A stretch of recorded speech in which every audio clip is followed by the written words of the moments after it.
Welcome back, Focus Learners, to another explainer. I am so glad you're here today because, look, we're tackling something that I know has driven every single one of us absolutely up the wall at some point. We're talking about fighting massive corporations. You know the exact feeling, right? You're trying to get a hidden fee reversed, or you're fighting for a refund you totally deserve, and it just feels like you're playing a completely rigged game. The house always seems to win. Well, today we are opening the file on what I like to call the corporate cheat code. We're going to break down exactly how they set these traps, and much more importantly, how you can weaponize your consumer rights to fight back and actually win. Seriously, have you ever tried to fight a massive corporation over a hidden fee, a denied refund, or maybe a canceled flight? I'm guessing you're vigorously nodding your head right now. It is deeply frustrating. You end up trapped in this endless, agonizing maze of automated phone menus, put on hold for literally hours just to get mysteriously disconnected. It's this universal experience that leaves you feeling completely powerless.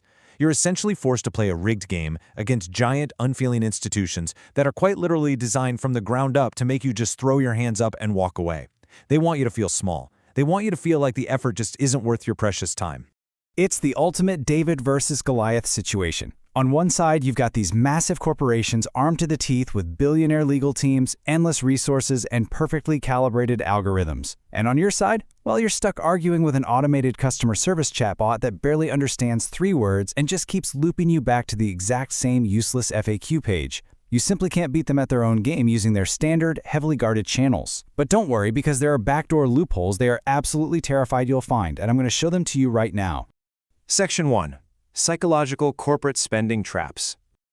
Okay, let's dive into this by first understanding the psychological setup they use to quietly extract your money. Before we even get into the legal loopholes, we really need to understand how the architecture of corporate spending works against your brain.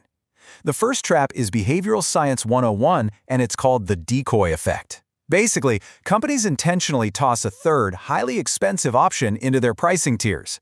Now, they don't actually expect you to buy that crazy expensive option. Nope.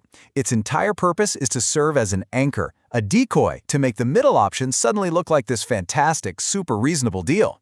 It creates a total illusion of value, tweaking your perception so you willingly spend more money than you originally intended, genuinely believing, wow, I just scored a massive bargain. Next up, corporations weaponize your own logic and loyalty against you through something called the sunk cost loop.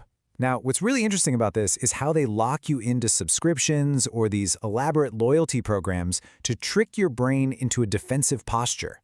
You actually start spending more money at their business, buying things you definitely don't even need, solely to get your money's worth out of that upfront subscription fee you already handed over. It flips your mindset entirely from buying what you need to desperately trying not to waste the membership.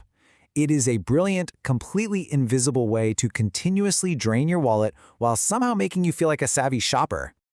And then we have the ultimate modern trap, the frictionless scam. Think one-click ordering, saved credit cards, digital wallets. It's all marketed to us as pure, streamlined convenience, right? But the reality is far more calculated. By making the spending process practically invisible, they completely remove what behavioral scientists call the pain of paying. Look, when you don't have to physically hand over cash or even pause to type out a 16-digit credit card number, your natural psychological defenses against parting with your hard-earned money just vanish. Spending stops feeling like a real transaction and starts feeling, well, like magic. So, what's the actual result of all that frictionless spending? It is staggering.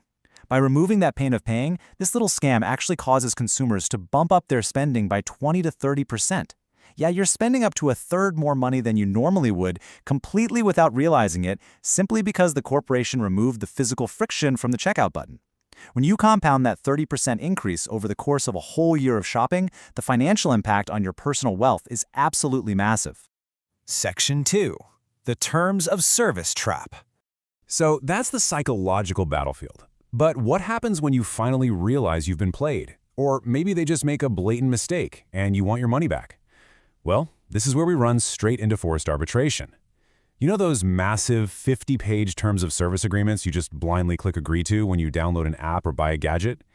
Hidden deep inside those contracts are total gotcha clauses. The absolutely crucial point here is that they use these clauses to legally strip away your right to ever sue the company in a real court in front of a real judge. They trap you in their own private arbitration systems, which, by the way, are funded by the corporations themselves, effectively neutralizing your legal power before a dispute even gets off the ground. Section 3, the regulatory agency hack. Remember that David versus Goliath story we talked about? Well, it is time to introduce your slingshot. Here is the exact step-by-step pipeline you need to memorize to actually fight back. Let's see how this builds. Step 1. Stop yelling at the chatbot. Instead, file a formal complaint with the CFPB. That's the Consumer Financial Protection Bureau, or the FTC. Step 2. Doing this immediately bypasses that completely useless frontline customer service desk. Just skips it entirely. Step 3. Your complaint lands straight on the desk of the corporation's high-level executive compliance team. And here's the kicker. They are legally forced to respond to these regulatory agencies within a super tight deadline. Which leads to Step 4. Because it is immensely cheaper and way less risky to just pay you than to engage in a drawn-out audit or pick a fight with the federal government, they will almost always just instantly issue your refund to make the problem disappear. You're basically forcing them to fix their mistakes by bringing the government to the table. Section 4. Small Claims Court Tactics. But what if you need to escalate even further? What if the regulatory hack doesn't quite fit your specific situation?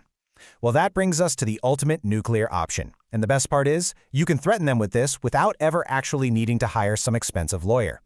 Let's break down the pure, undeniable math of why threatening small claims court is so incredibly effective. And this brilliantly illustrates the point. On one side, we have your dispute. Let's say you're fighting for a $500 refund. On the other side, we have the corporate defense cost. If you file in your local small claims court, that corporation can't just send a quick email to defend themselves. If they ignore you, you win by default. So they are legally required to fly a corporate lawyer out to your specific local courthouse to fight you. We're talking last-minute flights, hotels, and thousands of dollars in billable hours. The math absolutely guarantees that it is far, far cheaper for them to just settle the dispute and hand over your $500 than to actually mount a real defense. You win by making it simply too expensive for them to play their own game. So look at that. You now hold the exact blueprints to bypass the chatbots, sidestep those terms of service traps, and force billion-dollar companies to give you your money back. You finally have your slingshot. But I want to leave you with this final provocative thought. Now that you know how to fight corporate bullies online and over the phone, are you unknowingly, willingly handing them your wealth through psychological mind control every single time you walk into a grocery store? Keep that question in the back of your mind, because that is exactly what we are going to unpack in our next explainer.